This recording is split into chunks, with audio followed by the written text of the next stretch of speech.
समर्पण की कमी है, बड़ी कमी है, पूरा समर्पित नहीं हो पाता। जैसे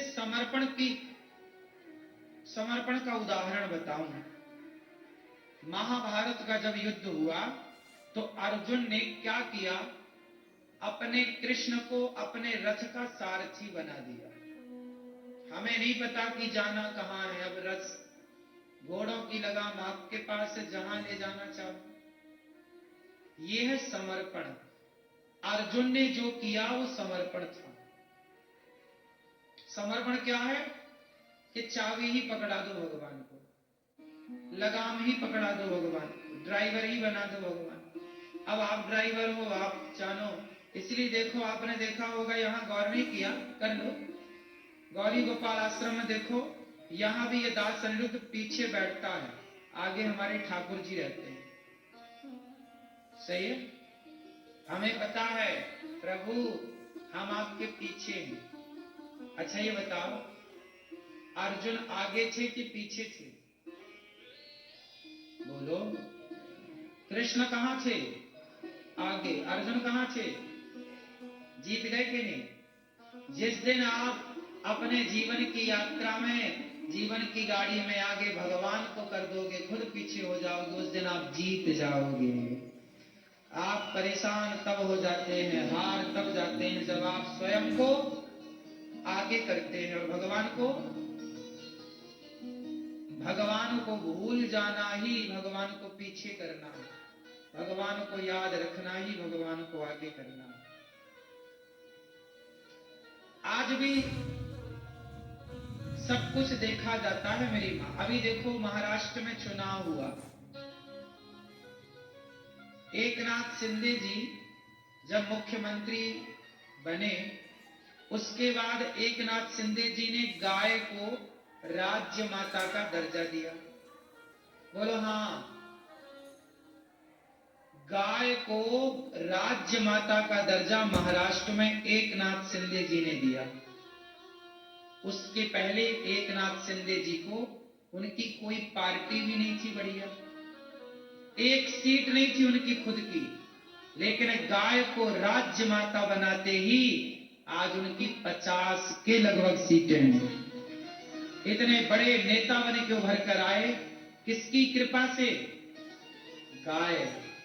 सरकार फिर उनकी बनी, उनको बहुमत मिला।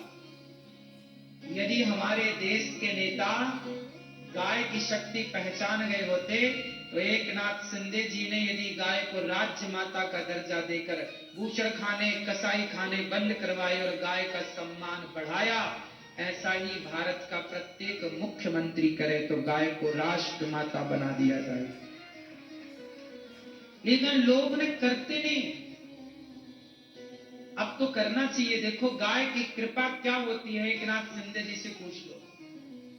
कल तक कोई जानता नहीं था, लेकिन गाय की कृपा से अब देखो उन्हें एक बहुत बड़े नेता के रूप में उभर आए। यह है गाय की कृपा। लोग समझते नहीं है गाय को लोग, कुछ लोग तो जानवर कहते हैं। जानवर, मूर्ख हैं वो लोग जो गाय को जानवर कहते हैं। गाय माता है हम सबकी, गावो विश्वस्य मातरः। गाय का सम्मान हमारे शास्त्रों में है। समुद्र मंथन से निकली है गाय। जिस समुद्र मंथन से लक्ष्मी और अमृत प्रकट हुआ, उसी समुद्र मंथन से गौ माता प्रकट हुई है। इसलिए गाय को देवी कहा जाता है। इसलिए सनातन में गाय की पूजा होती नहीं होती। हमारे भारत में गौदान होता है, कुत्ता दान नहीं होता, गधा दान नहीं होता। कौन सा दान होता है? मुंशी प्रेमचंद्र जी ने एक उपन्यास लिखा, गोदान। क्या लिखा? लिखा, पढ़ा आप लोगों ने? पढ़ा करिए।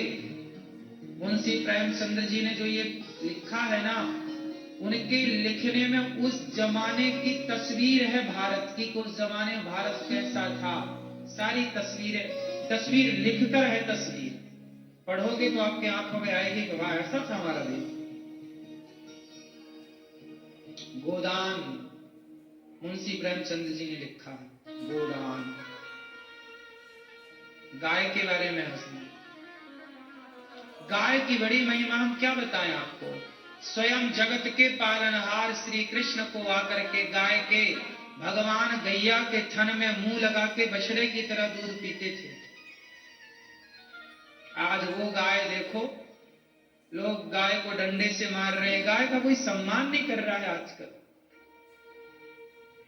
पता नहीं कैसे लोग हो गए हैं आजकल, कुत्तों से मुंह चटवा रहे हैं लोग, हाँ या ना? कुत्तों से मुंह चटवा रहे। कुत्ते को भी रोटी देने का विधान तो है ही ना हमारे यहाँ, आखिरी रोटी कुत्ते की। कुत्ते गली में अच्छे लगते हैं, रोटी दे दो, बीमार पड़ा है दवाई कराओ, सब करो, मुंह चटवाने का किसने बोला?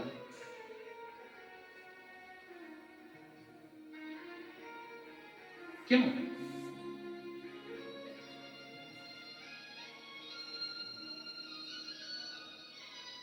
गाय कहते हैं गाय किसी को चाटती है,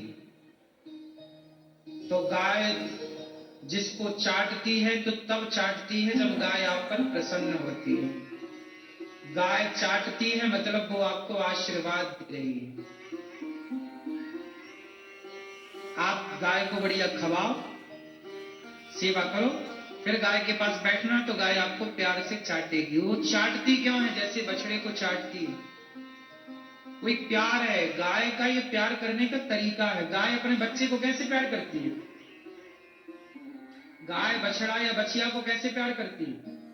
चाट कर, उसका स्वभाव है।